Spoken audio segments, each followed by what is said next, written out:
Hey everyone, Hannah here from Sheet Leveler.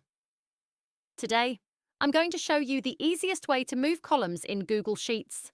No copying and pasting, no formulas, just drag and drop. Here's a simple table. Let's move a column. Hover over the column letter at the top, for example, B for Task 1.